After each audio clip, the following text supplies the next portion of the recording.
of this country. He is the IT person, and the technology is the tool to leapfrog. So he would like to ask your support, the Britain's support, in technology and legislative support. Yeah, legislative changes support, yeah. Okay, well I think you'll have both. I hope you'll forgive me if I say that amongst all the other things that are being done, you've got magnificent natural resources, oil and gas and timber and gems and the seed corn of future prosperity. It will be a great thing to develop mobile telephony in your country. And in fact, some of the protests back in 2007 became known to the world's media and world's population because of the internet and mobile telephone images. But simply in terms of the use of mobile phones here, you know, it needs to be, I'm sure you'd agree, hugely extended. In terms of support for your Parliament, there is a role to play for the Westminster Foundation for Democracy and for DFID. But my colleagues and I discussed with Aung San Suu Kyi yesterday, and we will continue discussing further, what we can do, including what the British Parliament can do to support your Parliament. And this will be on my mind, if I may say so, every day from when we go back from here until we deliver some concrete benefits. I don't want to raise expectations. We cannot sign a blank cheque. We cannot do everything. But with other partners, we clearly can help, and we must help. And I hope you can tell it is my mission, supported by my colleagues, to ensure that in every practical, reasonable way, we do help. Not just moral support, but practical assistance to support and develop your democracy.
In your speech,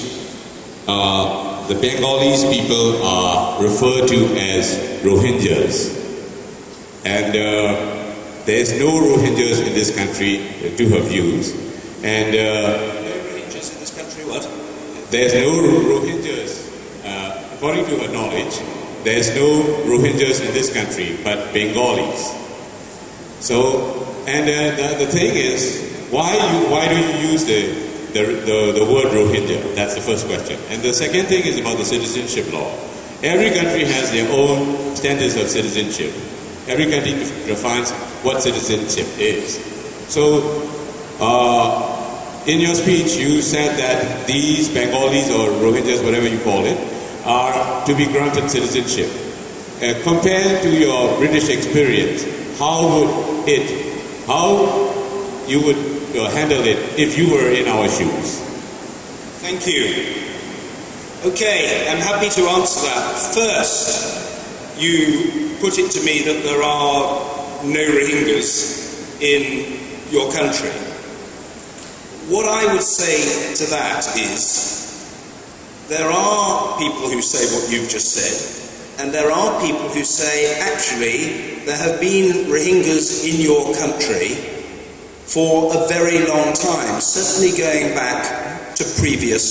centuries. And there is a great debate and argument which can go back and forth, back and forth, back and forth. Were they here? Weren't they here? Should they be here? Shouldn't they be here? Do they belong? Don't they belong? The fact is that they regard it, the Rohingyas regard it as deeply offensive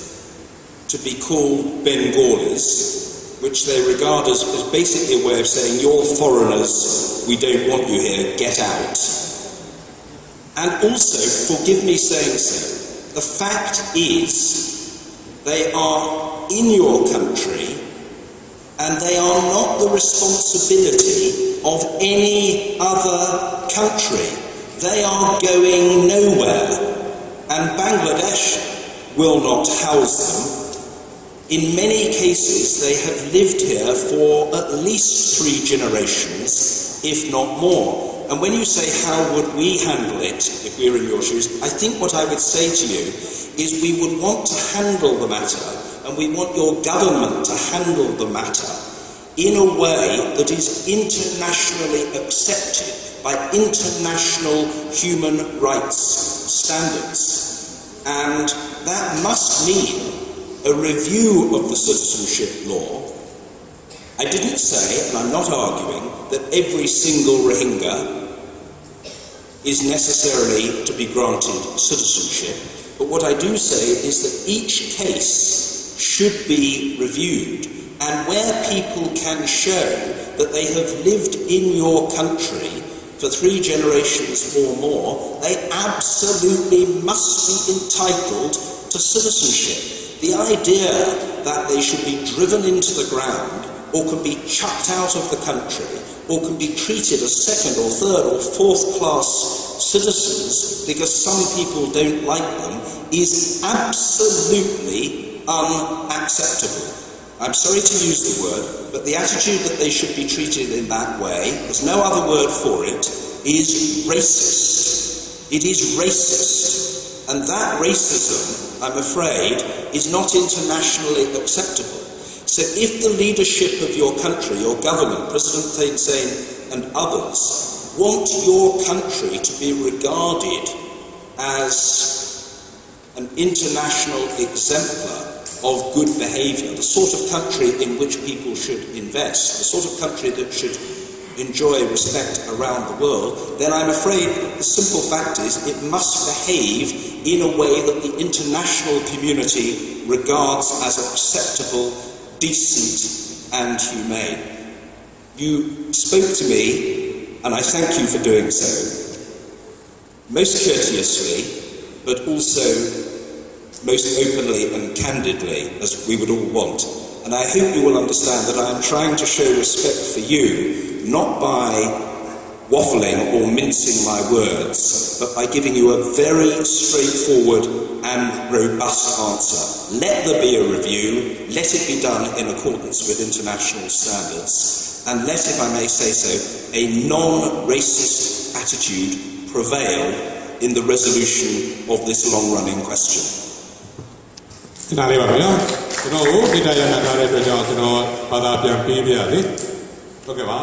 Okay, say TV ba, Dr. Mamaပြောထားပါတယ်ခဏလေးမှမဆောင်နိုင်ကြတော့ဘူးလားเนาะခဏလေးဆောင်ပြကြပါအဲ့တော့ဒီပြောသွားတဲ့စကားလေးကအရေးကြီးလို့ပါတာပြန်ပြီးပြရစီပထမဦးဆုံးကတော့ရိုဟင်ဂျာလားဘင်ဂါလီလားဆိုတဲ့ပြဿနာကရိုဟင်ခုဆရာမလေးတော်ဆစ်ဆစ်အောင်ပြောသလိုပါပဲရိုဟင်ဂျာမရှိပါဘူးဒီတိုင်းမှာဘင်ဂါလီတွေပဲရှိပါတယ်ဆိုတဲ့စကားကလည်းပြောတဲ့လူတွေပြောကြပါတယ်ဒိုနီ၎င်းပဲဟုတ်ပါဘူးရိုဟင်ဂျာတွေဒီမှာတစ်ခေတ်ဆက်ဆက်ရှိခဲ့ပါတာပါမျိုးဆက်ပေါင်းများစွာနေထိုင်ခဲ့ကြတာပါလို့ပြောတဲ့လူတွေကလည်းပြောနေကြပါတယ်အဲ့တော့အငြင်းပွားမှုတွေကတော့နေရာတိုင်းမှာရှိနေကြတဲ့သဘာဝပါပဲသို့တော်လည်းပဲပြောကြသလိုဆိုလို့ရှိရင်တော့ကျွန်တော်တို့တိုင်းပြည်ဒီမြန်မာနိုင်ငံထဲမှာနေထိုင်ပေါက်ပွားခဲ့ပြီးတော့မျိုးဆက်30မကနေထိုင်ခဲ့ကြတဲ့လူတွေရှိကြပါတယ်အဲ့ဒီလူတွေကသူတို့ကိုဘယ်ကော်လီလို့ခေါ်လို့ရှိရင်သူတို့ရင်ထဲမှာသူတို့ကိုစော်ကားတယ်လို့ခံစားရပါတယ်ဘာလို့လဲမင်းတို့ဟာနိုင်ငံသားတွေပဲငါတို့နဲ့မဆိုင်ဘူးလို့ပြောတယ်လို့ခံစားကြရပါတယ်အဲ့ဒီခါကျတော့သူတို့ဒီနေခဲ့တာဒီမှာမျိုးဆက်30ရှိနေကြတဲ့ပုဂ္ဂိုလ်မျိုးတွေကိုကြားလို့ရှိရင်တော့ကျွန်တော်တို့ပြန်လဲစီစစ်ဖို့လိုပါလိမ့်မယ်မှန်ပါတယ်ဆရာမလေးပြောသလိုနိုင်ငံတိုင်းမှာမိမိတို့ရဲ့ဒီနိုင်ငံသားဆိုင်ရာသတ်မှတ်ချက်တွေမျိုးစုံရှိကြတာမှန်ပါတယ်သို့တော်လည်းပဲဒီလိုပြောတဲ့အတွက်ကြောင့်ဒါပေမဲ့ပြန်လည်သုံးသပ်ဖို့လိုတာကတကယ်လို့ဒါ ဒီနိုင်ငံတော်ခေါင်းဆောင်များအနေနဲ့ပြန်လာစဉ်းစားတဲ့အချက်ကတော့ဘာလဲဆိုလို့ရှိရင်နိုင်ငံတကာလူ့အခွင့်အရေးစံများနဲ့ကိုက်ညီသောနိုင်ငံသားဥပဒေတရားဖြစ်လာအောင်လို့ပြောတာပါတဲ့ဆိုအဲ့လိုဆိုတဲ့အတွက်ကြောင့်ရိုဟင်ဂျာမှန်သမျှကိုနိုင်ငံသားအဖြစ်ပေးပါလို့တောင်းဆိုခြင်းမဟုတ်ပါဘူးတူးချင်းစီကိုပြန်ကြည့်လိုက်ပါသူတို့တွေဒီတိုင်းပြည်ထဲမှာနေခဲ့တာမျိုးဆက်30လောက်ရှိနေပြီ30မကရှိနေပြီဆိုရင်တော့သူတို့ဘယ်တိုင်းပြည်မှာလည်းလက်ခံတော့မှာမဟုတ်တော့ဘူးဒီမြေပေါ်မှာပဲရှိပြီးဒီမြေပေါ်မှာပဲတပုံချလှုပ်ရှားခဲ့ကြတဲ့လူတွေဖြစ်တဲ့အတွက်ကြောင့်သူတို့ဒီနိုင်ငံသားတွေနဲ့ပြန်လည်ထိုက်တန်တဲ့ဆိုတဲ့အချက်ကိုသာပြန်ပြီးပြောတာပါအဲ့လိုဖြစ်နေတဲ့အတွက်ကြောင့်သားရောင်မတူတဲ့အတွက်ကြောင့်ကျွန်တော်ဆိုရင်အရက်ပုနေတဲ့အတွက်ကြောင့်သဘောအဖြစ်အဲ့လိုခွဲခြားဆက်ဆံခံရတယ်ဆိုတဲ့ပုံစံဖြစ်လာရင်ကျွန်တော်ဗမာဖြစ်နေလို့ကျွန်တော်ရှမ်းဖြစ်နေလို့ကျွန်တော်ကလားဖြစ်နေလို့ကျွန်တော်ကလဖြူဖြစ်နေလို့အစရှိတဲ့ပြင်ခွဲခြားဆက်ဆံခံရတယ်ဆိုလို့ရှိရင်အဲ့ဒီသဘောထားတွေပတ်သက်လို့ပြောရတာတခုမှရှိပါတယ်အာနာနာနဲ့ပြောပြရသေးမဟာလူမျိုးကြီးဝါဒပါမဟာလူမျိုးကြီးဝါဒဆိုတာကဒီလက်ရှိလူကဘာကြီးထဲမှာလူကဘာကြီးနဲ့လုံးဝမထိုက်တန်တဲ့ဝါဒဖြစ်တဲ့အကြောင်းကိုဖြေချသွားပါတယ်ခင်ဗျာအခုတယောက်နေပါလိမ့်မယ်ဒီကတယောက်ကကျွန်တော်ပြင်ပုံကင်တင်ထားလို့ပါခင်ဗျာသူကျွန်တော်တစ်ခုနဲ့လှမ်းပြတ်မှာဆိုလို့ပါ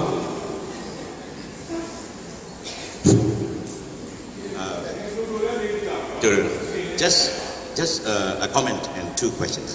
I'm a former diplomat and now working in the media, Skynet.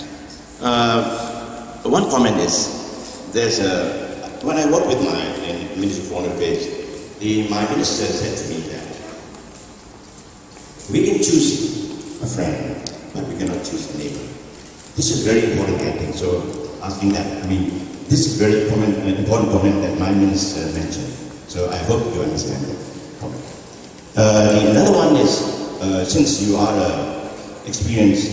Parliament member, Speaker of the House of Commons of UK, in the World Economic Forum, Dr. Aung San Suu Kyi mentioned that our constitution is the most difficult constitution to amend. So in that sense, with your experience, please give me the comments of our constitution, difficult to amend. And second question, the last question is, you are saying about the human rights, freedom of speech,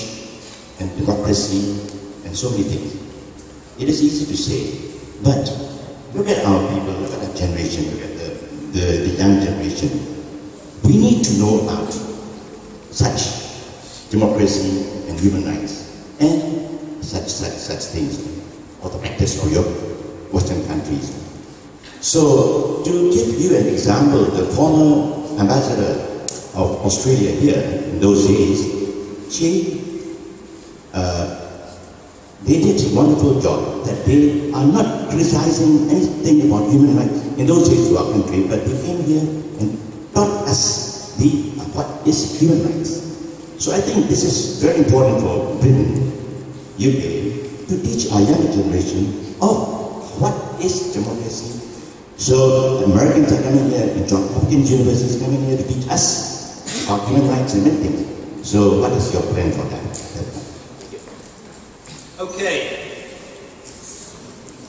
2 short answers. Oh, he's going to translate. Are you going to translate? Did people understand that? Did people understand the question? Some. Okay.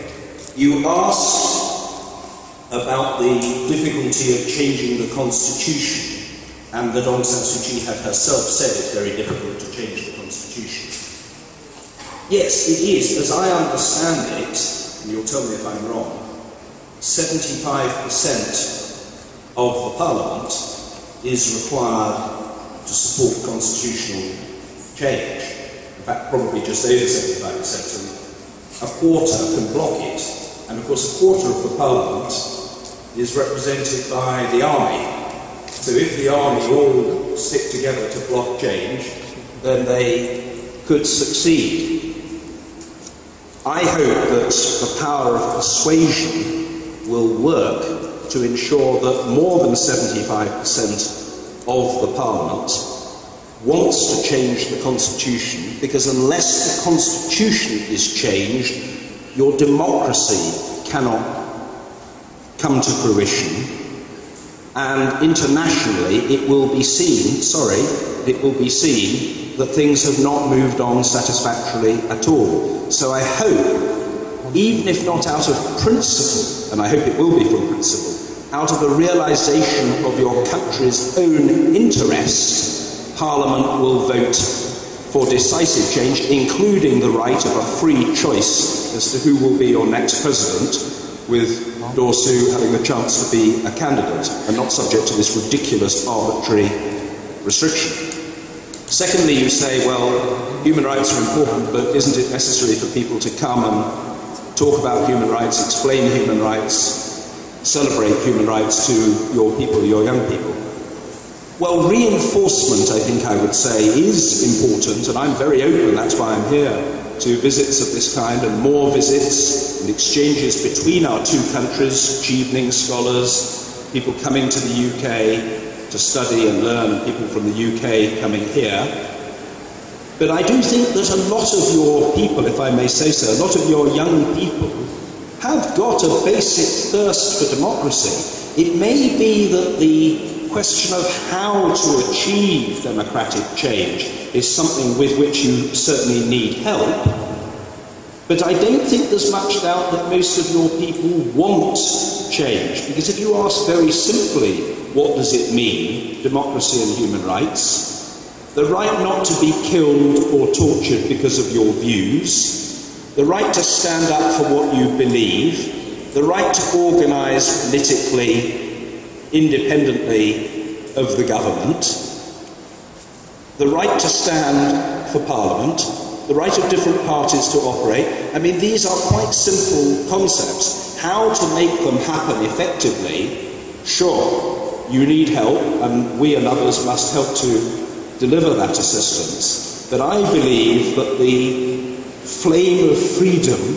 exists everywhere. The yearning for self-government and for human rights is something that applies, that exists, that can be nurtured in every human heart. And if that's true in my country and around the world, it's true in your country as well.